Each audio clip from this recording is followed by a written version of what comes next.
Welcome to The Decision from Nashville EO, where you will hear the rest of the story after tough decisions were made by entrepreneurs who faced adversity and lived to tell about it.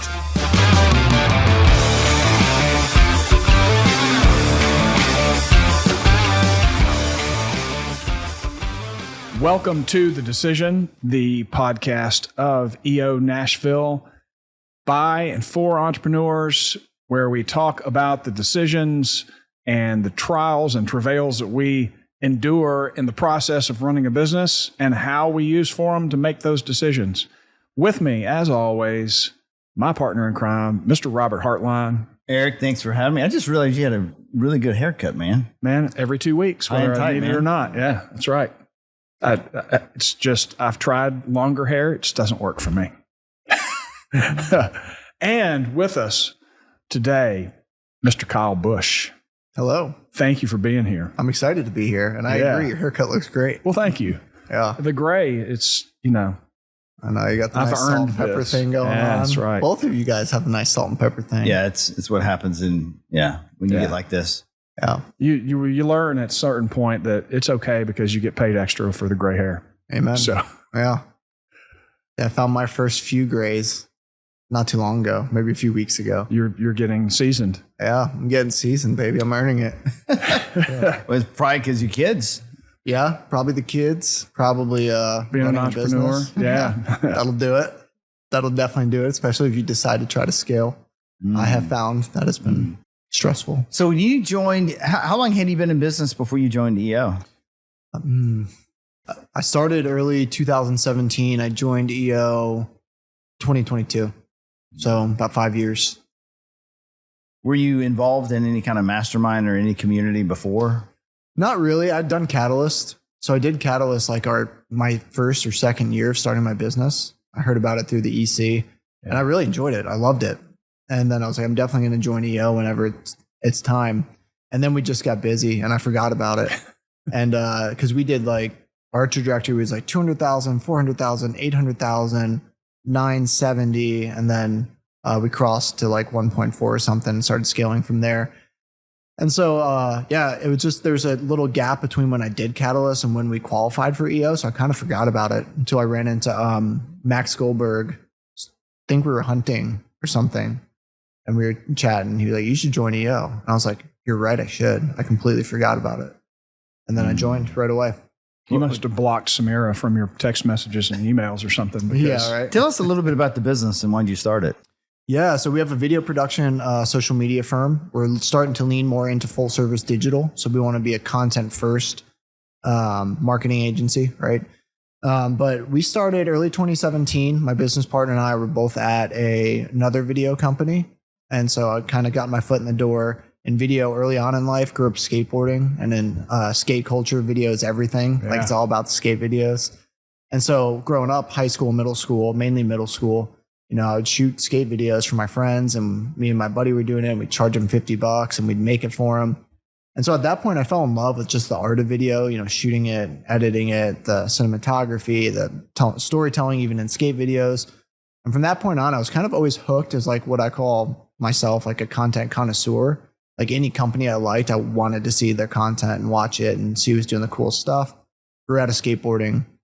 And with that, grew out of video, and then I didn't think about it again until I was interning at CJ Advertising with Arnie in college.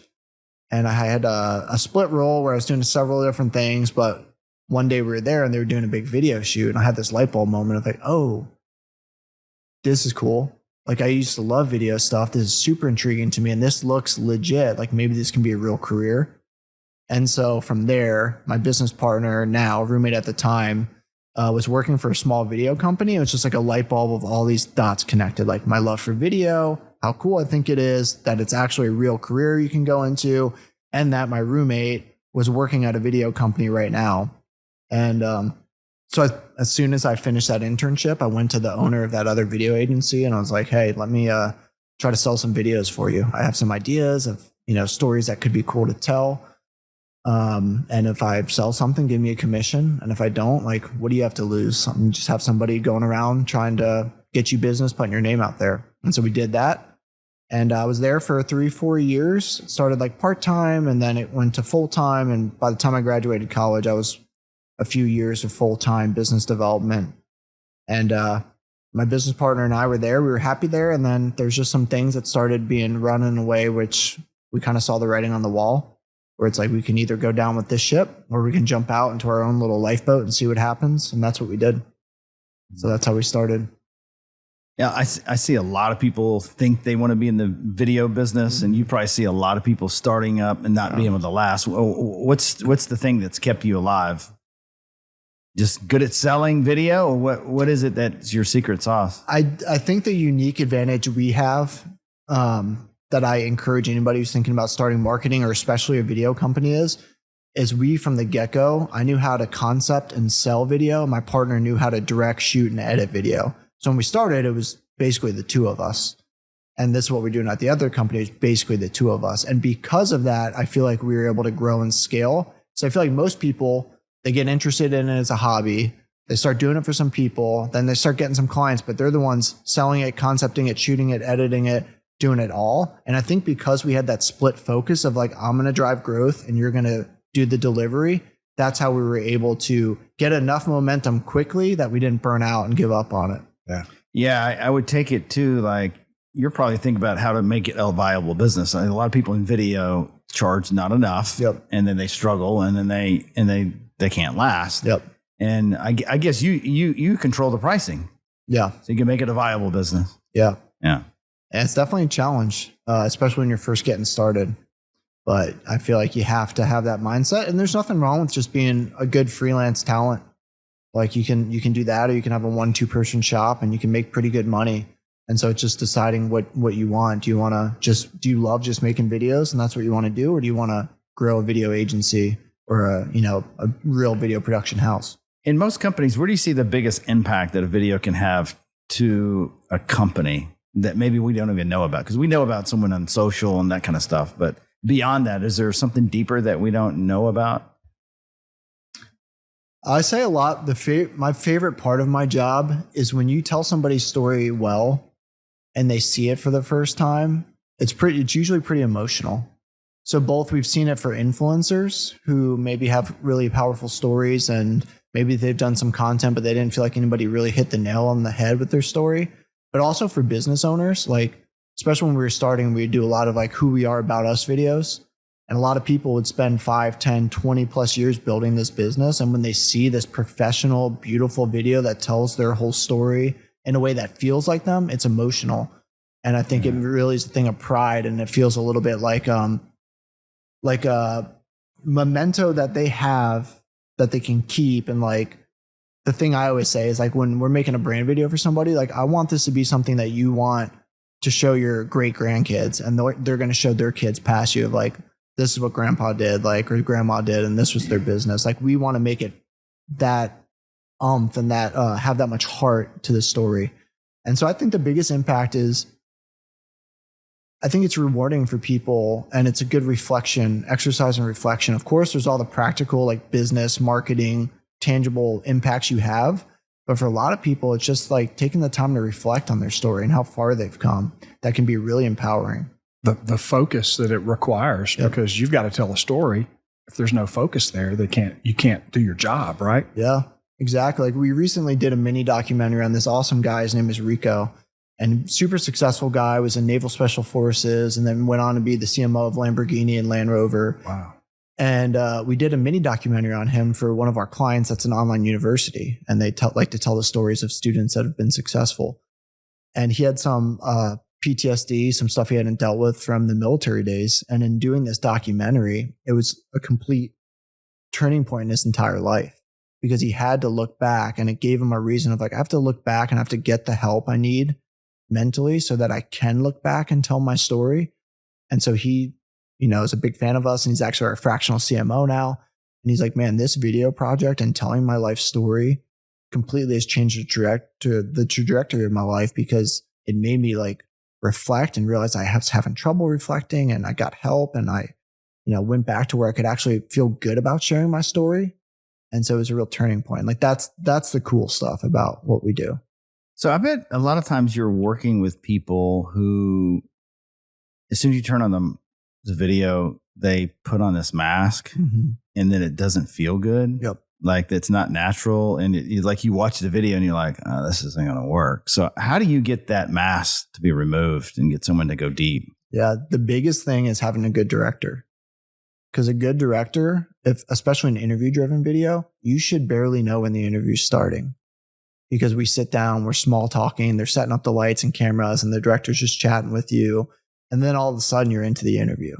And so we always will almost not trick our talent, but like we don't really like to be like, okay, go. First question is this. Like there's a twinkle in the eye. There's the expressions. There's the way that you speak when you're speaking to a real human versus when you're delivering lines to a camera.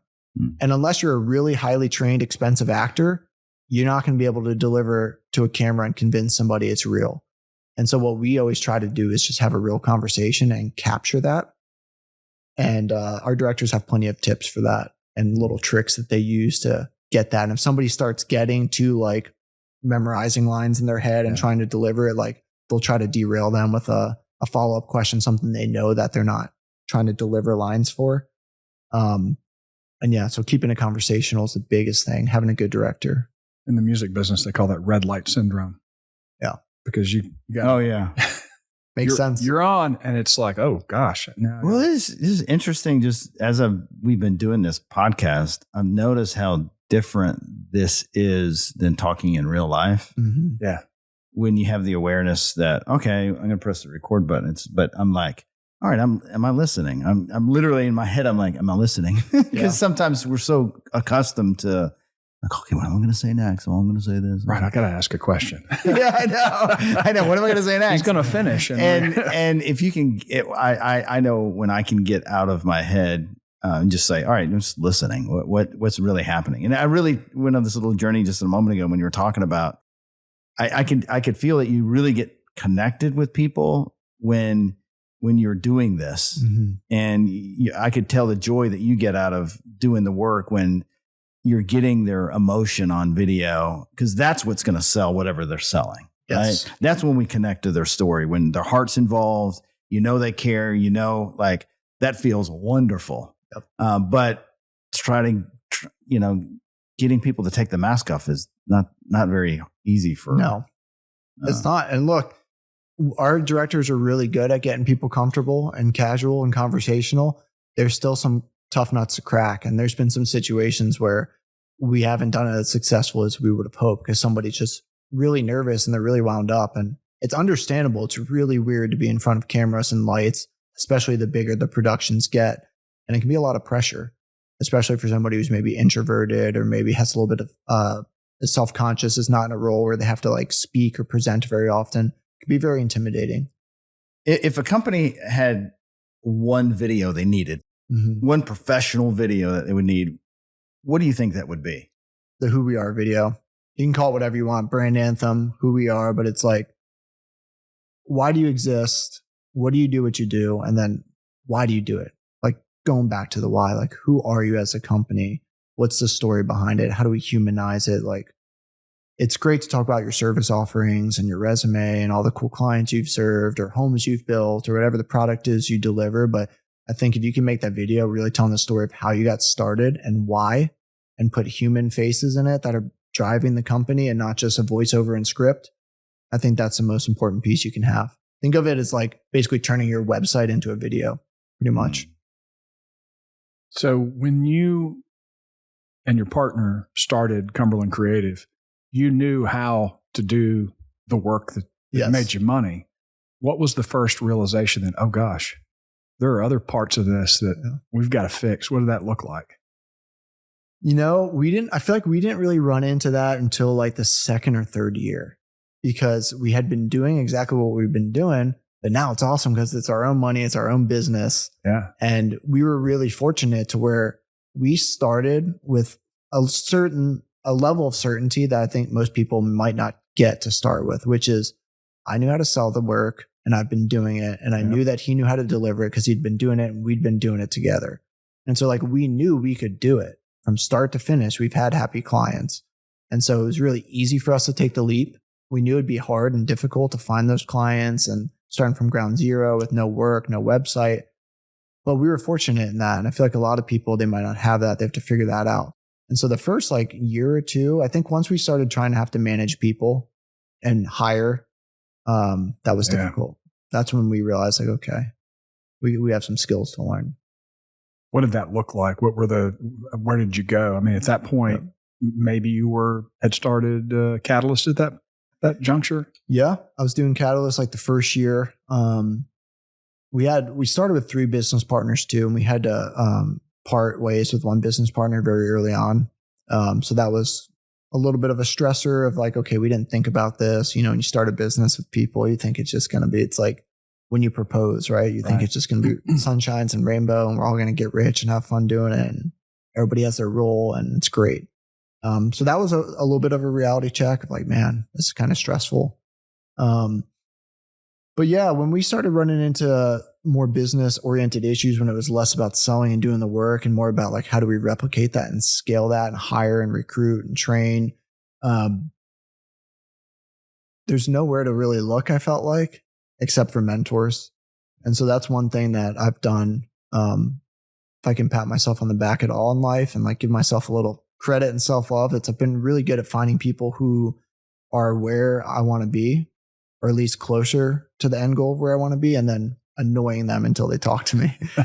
And so I did a lot of that. A lot of great mentors. Mark Stoner was a great mentor to us early on. And so he helped us a lot with how we hire, how we document processes, and just Ashbusters. Yes. Yes. And so he was like our first business coach, and he helped us and he brought us through this whole program, and it was awesome. Oh, so great. Mentors were the biggest thing for me. Mentors, podcast, books, Yeah. So if you're looking at the big decision that you had to navigate in your business over the last several years while you were in EO, maybe brought an issue to your EO forum, what was one of those decisions? There's been many. But I would say the one that could have been, luckily it hasn't been the most life-changing, which is, spoiler alert, it worked out well. But me and my business partner had gotten to a point where we really needed to have some tough conversations, probably about a year and a half, 2 years ago. And so it was pretty early on when I joined EO and had been placed in my forum. But that was something of like, I don't know what to do with this situation. Like, here are the pain points. Here's what's not working. Here's the struggles this person's have, the struggles I'm having with them. And like, I don't want to have another collapse with a business partner, right? Especially my business partner now, Mike, who I'm talking about here. We have always had such a really good, respectful, mutually beneficial, like in sync relationship. And so that was really scary because it had been just nothing but good news and, hitting milestones and crushing it together. And this was the first time we really found ourselves at odds. And so did you bring that issue to forum for help? Yeah, I actually called an emergency meeting. Oh, wow. Yeah, about it. Because it was just getting to a point where, from a timing standpoint, also with just feedback we were getting internally, and just it got to a point where like I was really stressed out about it. And I felt that moment that I've noticed I'm overly prone towards. So I'm trying to figure out what that's about. But that crisis moment where it's like, it feels like the world stops until you figure this out, like nothing's going to make sense. So I called the emergency meeting to discuss it because we had just had a forum when some things came to light that made me know that we had to talk through it.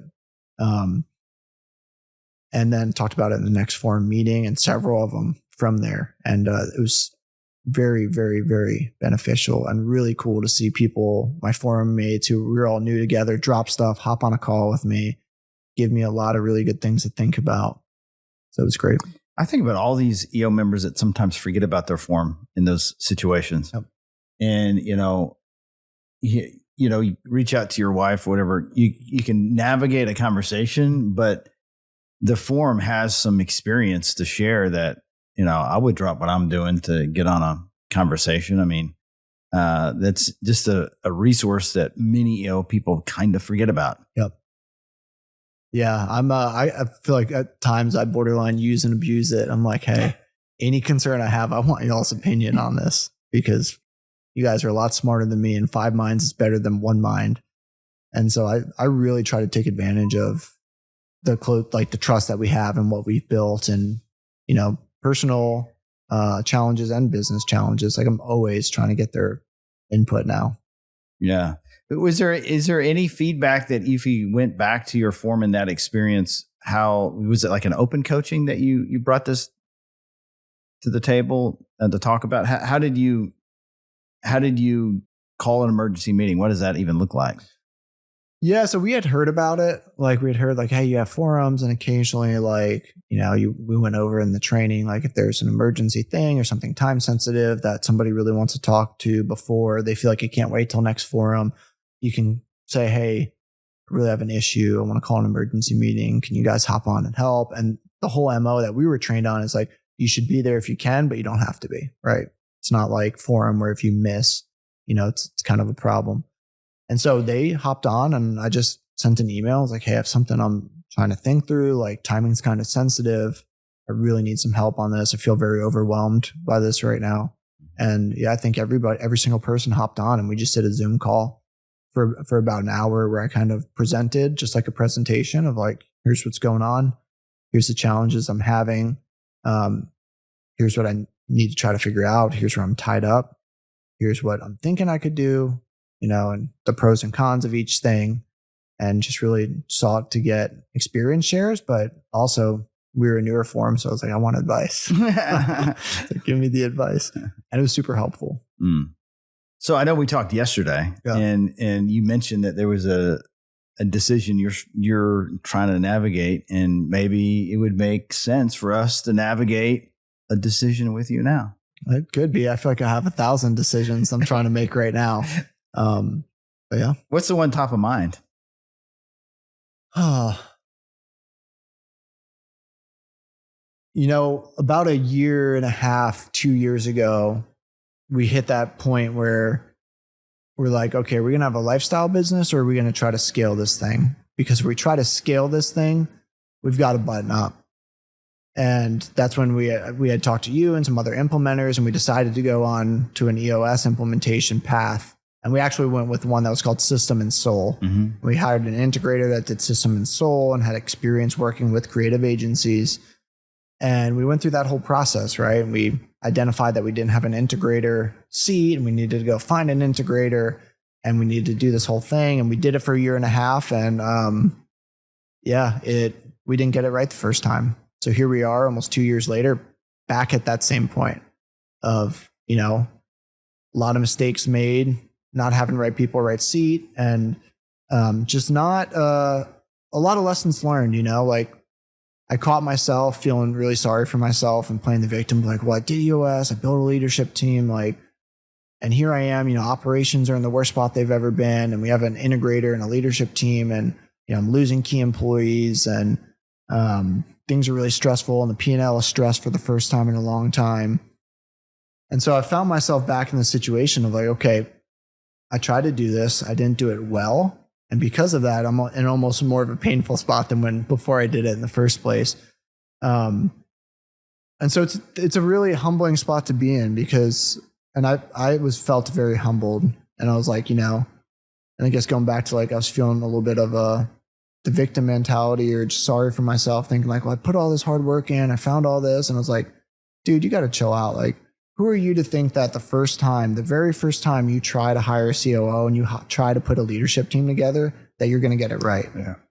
It's like, come on. Like, that's a little bit of pride and ego to think that something that is this complex, you're just going to nail the first time and it's going to be easy. And just because you went through the steps, it's going to work out for you.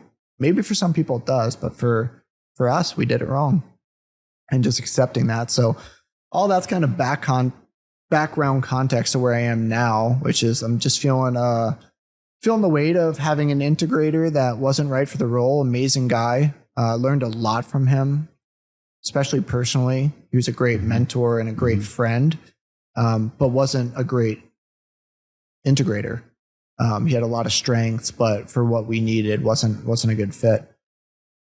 And so there's a lot of lessons learned, and a lot of, I was thinking about driving over here, like, what's the biggest decision that I could talk about on this podcast? And I'm like, for me, it's the decisions I didn't make are the biggest ones as I reflected. And the biggest one is like the decision of not listening to your gut that's the one of like all the big things that have gone wrong in my business and in my personal life. Usually always there was like that gut feeling that something's off. You could hear the dragon in the closet, so to speak. And it sounds like a small dragon and you're like, I'll deal with it another day. I'm too busy today. I'm too stressed. I don't want to go in there. And then sure enough, that dragon grows, and it grew for me. And so where I find myself now that I'm trying to work through is I'm just feeling burnt out. I'm feeling, burnt out. I'm feeling like, am I the right person to do this? Is this good for me? And that's a question I have overall with entrepreneurship as a whole.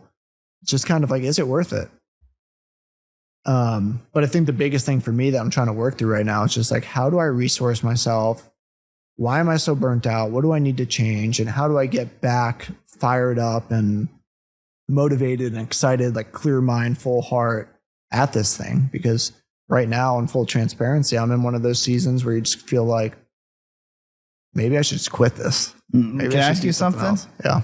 What does it feel like when you're watching your client watch one of your videos? Most of the time, it feels really good. Does it feel like, is it exhilarating? Like, what is that feeling when you like really connect where you got them to show up on video? It's a powerful video. They know it's going to be powerful to create energy in their business. I mean, how does it feel like in you when you do what you love? It's intoxicating. Yeah. It's a really like magical, to be hyperbolic, like magical sort of experience whenever there's a really good story and it started as an idea that like you pitched them or maybe that they had and you were talking through with them, and then to see it come to life and like be a really powerful piece to watch. It's really cool. Yeah. Eric, have you been in a situation where you have to go back to the drawing board and realize that you didn't have the right fit? Yeah.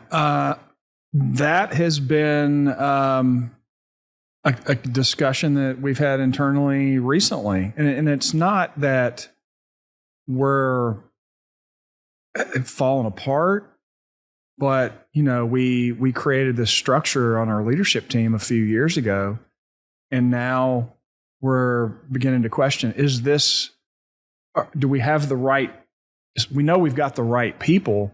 Do they have the right responsibilities? So to back up, a couple of years ago, I was burning myself out, running myself ragged.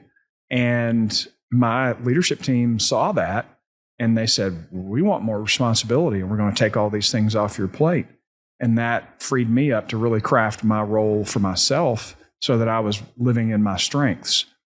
And now that they've had these responsibilities and we've grown, we're not quite sure if those responsibilities that they have are the ones that they need to continue to have. So we've just kind of continued on because it was working. Mm-hmm. And then we realize, there might be some ways that we can move things around even more and give them more space, give them the ability to get more in their zone and give somebody else an opportunity to grow. So it's an ongoing discussion. Mm-hmm. But it's, I think we get in that zone where, oh gosh, this is working. All right. We go and we go and we go and we don't look back, and or at least we haven't to say, hey, is this still valid? Mm-hmm. And I think it's a good, healthy exercise. And so it's on the issues list. We're doing EOS as well. Mm-hmm. And it's an opportunity for us to get better and, optimize what we're doing. I'd say that picking the integrator is by far the hardest position to fill. Yeah. Yeah. Do you know how many visionaries there are? Oh yeah. There's a ton of visionaries. Yeah. Like we are a dime of dozen, really. I'm seriously. A person that's really good with people, that has the discipline for structure. They are so rare, but they are out there, It's a velvet hammer kind of role because they've got to get people to do things, but be able to have that velvet too. Can't be the hammer all the time. You got to convince people this is the right way to go. Yeah. And hold people accountable. Yeah. Yeah. I don't want to do that. Me either. Me either. That's a beautiful way of putting it, though. A velvet hammer. Yeah. It's a good visual for what it should look like. But there are people out there that thrive on creating structure. I mean, that is their stick. That is their unique ability. That is their thing that drives them. And, when you find them, the ones that love on people, like they really care about them. And it's like they wake up thinking, how can I make this person shine? How can I talk about, it's like Jim Collins' Good to Great book is talking about level 5 leaders. A level 5 leader is one that's always shining the light on the whole team when they're winning. Yep. And when they're not winning, they're turning around and going, it's me. I'll accept responsibility. And people resonate with that at a whole new level. Yep. Yeah. So one of the issues I'm having is like, this is the first time I've done this. And I had this issue with my integrator too, where I don't know what a good integrator is supposed to look like. And so I feel like I don't know how to vet them. I don't know how to find the right one. I don't know how to tell if they're really doing a good job besides kind of how I feel in my gut. But I've heard this described once that like somebody who's really skilled at something and an expert at it can take something that is a feeling or just something that, it's just how I do it. It's just my magic. And they can put that into a process to where you can understand what is that magic step by step. And I don't know how to figure that out for the integrator. So I feel like we're in a decent spot. I think my business partner is going to step into that role. And I think he's going to do a really good job there. He's traditionally been more of a creative person. And so I was a little bit worried when we started having that discussion of like, okay, you're kind of more like me than unlike me. And you're kind of a lot of ideas, a lot of creative energy, a little bit more on the disorganized, fly by the seat of your pants, can handle a lot of stress type of it rather than the completely buttoned up process oriented. But so far he's been doing a really good job. So I think that'll work out. But where I'm finding myself in, it's just like, what do I do next for me, for the company? Like, do I get a really good coach? Do I focus on different things? Like, do I take some time off? Like, I guess the heart of the decision point that I'm at now is like, I don't know what to do next to continue to be valuable and move forward in a productive, healthy way for my business, for myself, and for my family. Because where I feel like I'm at right now is just like, I don't know how to give to any of those three things because I'm just too, burdened, I guess, by the way I've been running things and how hard I've been running, where it's like, I just feel you're like the chief sales guy. Yeah. I have some good sales guys that are getting much better and starting to produce real numbers. But you still have that pressure on you. Yes. Yeah. And that is a distraction. I've seen that over and over in especially in the creative, right? Yes. These people that are just, really great with people, good at finding stuff, but that you don't have a lot of breaks because you're always trying to get that next deal to make sure the flow of opportunities are cooking. That resonates. Yeah. And what I discovered, it was with a mentor. Just happened to live next door to a guy. He's 83 years old. And he ran an agency for about 50 years. And I wanted to kind of back away from sales. He said, Eric, you're going to have to get comfortable with this and be the face of the company. And I thought about that for a little while and said to myself, well, what if I turn that into two roles? I can be the first point of contact, and I'm not really the detail guy. What if I had somebody else that I could pitch those hot leads to that could close the deals, and then I could go run out and find the next lukewarm opportunity that I can warm up. Yep. And that really, for me, fixed it because, I like to throw a noose around the opportunity, but I don't like to cook it, Yeah. Well, the first thing I did when I hired an integrator and finally let go, it took me 6 months to do the transition because I was visionary integrator and I am not good with managing people.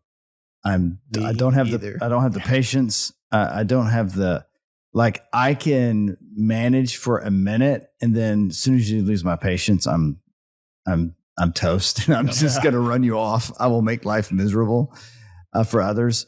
The first thing I did was when I was actually finally in the visionary seat 6 months later, I had watched Jack Daly at a Nerve event.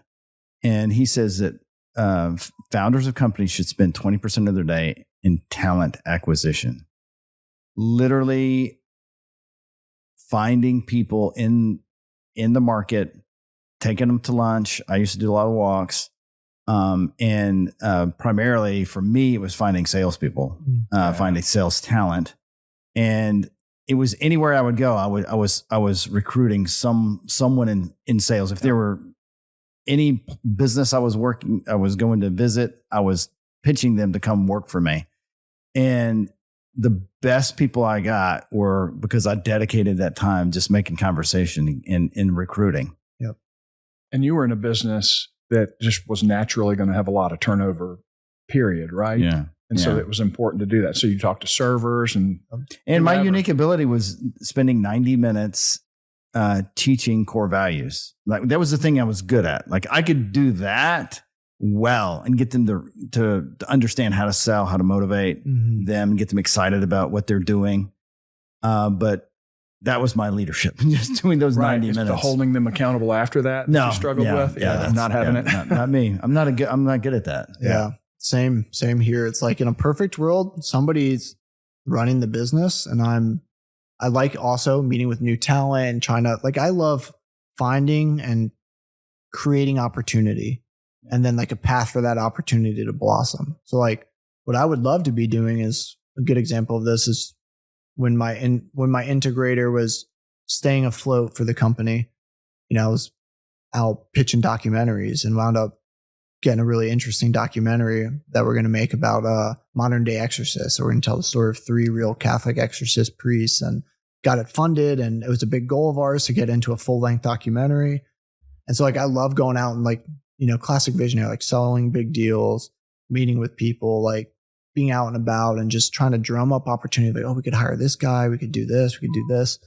But yeah, that's exciting. Is this in motion right now? It is. Yes. Oh, yes. wow. How long would this project take? We're hoping to wrap it in a clean year, a clean 12 months. So we're getting ready to kick off here, hopefully in October. So we don't miss spooky season for filming. It'll look great out for the documentary to be in fall. But we hope to jump straight into pre-production and production in October, November, December, winter, and then be editing it in spring. That sounds a lot more exciting than doing a video for a company. It is. It is exciting. I know. They're both exciting in different ways, but yeah. It's a natural progression of like in a perfect world, we'd be making a lot of original content that tells really meaningful stories to make an impact. Yeah, I guess the first documentary that shaped me was Super Size Me. Yes. Yeah. And that 90-minute movie shaped the way I ate. Yeah. And it made me think about how powerful a documentary could be for society to really make people actually decide to make better decisions. Yep. And so many opportunities for documentaries to actually change the world, right? Yeah. And that's what, our vision statement is, to use the art of storytelling to make an impact. That's what we want to do, truly. And we've done that in small scales. Like we've gotten to do some pieces on really cool influencers who have really powerful stories. And it's cool to go look through those YouTube comments and see, 1 million views on some of them and see whether it's a veteran that's been struggling, hearing the story of another veteran that's overcome and being like, this video really helped me get through today. It's like, I tell my team all the time, like, it's hard to see it when we're in it. It can just feel like work to us. And it's a little cheesy for me to even say, but like, some of this work really does impact lives and change lives. And documentaries are a great way to do that. And so I'd love to continue to do more and more documentaries and storytelling pieces like that. They do act like medicine. I mean, stories can act like a medicine. Because, people do not make a decision unless they can hear a story of someone else that made a decision, that faced some courage, and then, pretty wild. You did that for me. Yeah, it is wild. So here's a question, Kyle. So if you were new into EO and you were going to guide someone along, what would be a good path for them to take to get the most out of EO? I would say you have to dive all the way in, and you have to, one thing, I forget who said it, maybe it was Ginger. I feel like it was her. But somebody said you have to own your experience. And that little quote has changed my life of like, okay, you want EO to be really impactful and powerful. You got to own that. You got to get plugged in. You got to go to the events. You got to learn how to good forum works and help be the forum mate that your forum needs for the forum you want to have. And then you have to do the digging to get involved in the Slack groups or, the EMP program. There's all these different things out there, but it's like anything else. If you're not intentional about what you want, then you're not even going to know about half the stuff EO has to offer. And so my thing would be like, why are you joining? Keep that in mind and then own the experience of like, it's not just going to happen to you. Like they're great about onboarding you. You get the navigator and then you get the forum training. But then after that, you're kind of in your forum. There's somebody, seat moderating, I think it's called, but the person who's there helping guys for the first 6 months. But after that, I know what we felt and what I felt a little bit of is like just a disconnection from like, okay, this is it now. And it's like, then you start going to EO events and you start trying to make as many as you can. You're like, okay, this is not it. There's a lot of value and cool things going on in EO to take advantage of, but you have to take advantage of them. You have to go look for them. I use the analogy of a gym. You can join a gym, but in EO, no EO member is going to go to your door at 5 a.m. and go, "Hey, get up! It's time to use EO." And so I think as an ancillary to that, having a lot of conversations with other EO members and hearing. I know we had a conversation recently, and I was telling you about my experience in EMP. It's the best thing that EO does. I think changed my life, and so I never would have experienced that if I hadn't had other people in EO tell me about their experience. Absolutely. I'm curious, the theme of experience shares and kind of the decision I'm trying to make now. I'm just curious, experience share from y'all. Was there a point where you felt like you hit that ceiling or that pain line where you felt burnt out and maybe you felt even like you want to give up? I know how to answer this.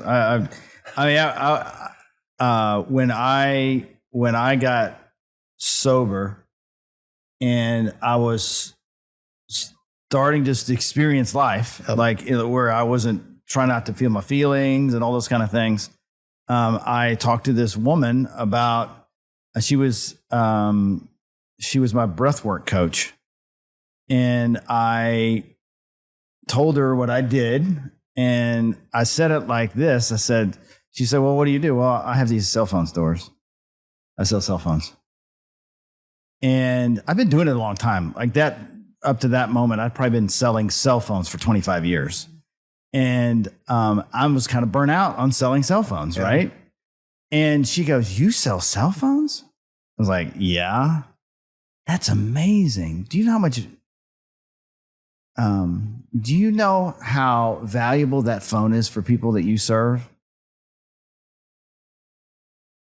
It's how they meet their friends. It's how they find dates. It's how they learn to cook. It's how they get entertained. It's how they connect deeply with other people they love. It's how they find new jobs and opportunities, and how they find a ride. And she just goes on and on and on and on about all the things that is. And it clicked. And I was like, oh, I connect people.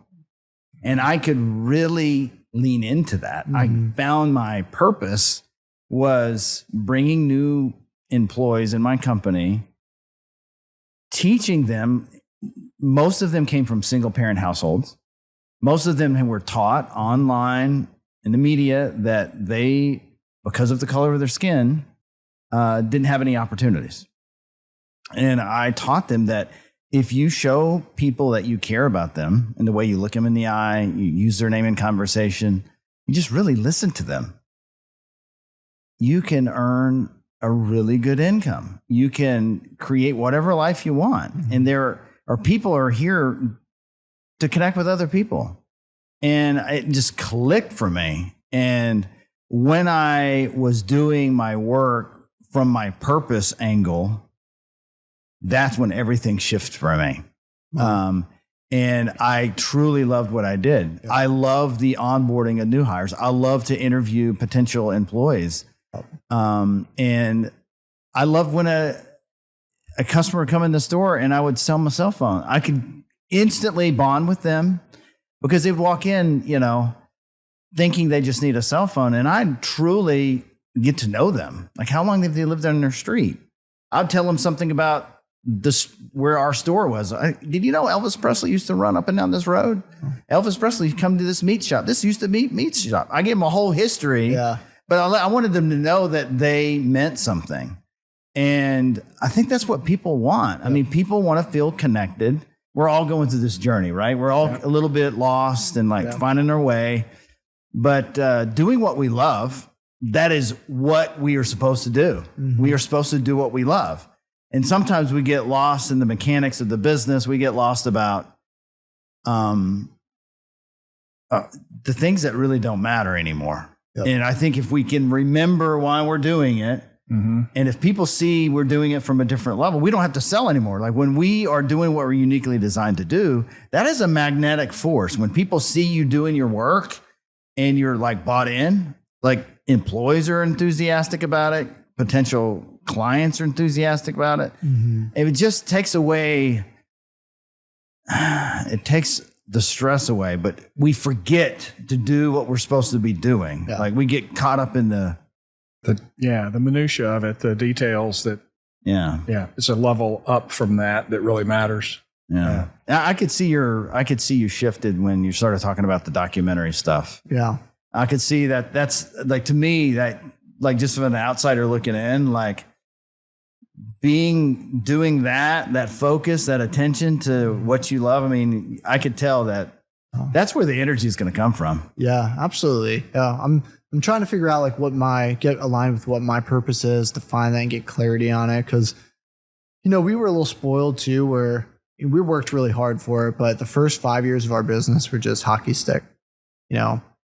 Everybody was happy with the work was getting better and better. The clients were coming, the profit was there, and it was just awesome. Team was high retention. And I'd say over the past 2 years is when we really started running into challenges. And so it's such an interesting thing. Like entrepreneurship is the highest of highs and then the lowest of lows. And so it's important, and you got to be self-aware. Like, I'm in a low right now, but I'm not going to quit. I'm not going to give up. Like, I know that. It's like, I feel like quitting. Sure. I'm so glad you're suffering. Yeah. But it's exhilarating a little bit too, when you really buy into being an entrepreneur. And that's one thing EO has been great for me about, is realizing I'm not alone, and just that feeling of like, it's hard and you want to quit, but I'm not going to, and knowing that you're not going to, and that there's going to be more lows, but there's also going to be higher highs. That's been helpful. And I'm trying to figure out like, how do I find my purpose, and how do I get more empowered as this business grows, to figure out like, what am I actually good at that brings value to the people around me? And what do I need to make sure that I'm never touching, because it makes everybody else miserable? And I'm still trying to figure that out, because I still have that like thing where you think you can do everything the best, or like you should be doing everything because the company needs it and you're the owner. So you better try to manage people. You better try to create processes. It's like, they need to be done, but I'm no good at it. And it's not fun for anybody. Kyle, thank you for joining us today. Thank you for the experience shares. Bet. Awesome. If you are an entrepreneur in Nashville, Tennessee, and you're looking for a place to belong, because it is a lonely journey being an entrepreneur, you can't necessarily just talk to your spouse about how tough it is. And when you have a tribe in EO, that is a place where you can get those experience here and know that you are not alone. If you are interested in learning more, you can visit eonashville.com. Thanks for watching, and have a fantastic rest of your day. Thanks for listening to the Decision Podcast by Nashville EO. We'll see you again next time, and be sure to click subscribe to get future episodes.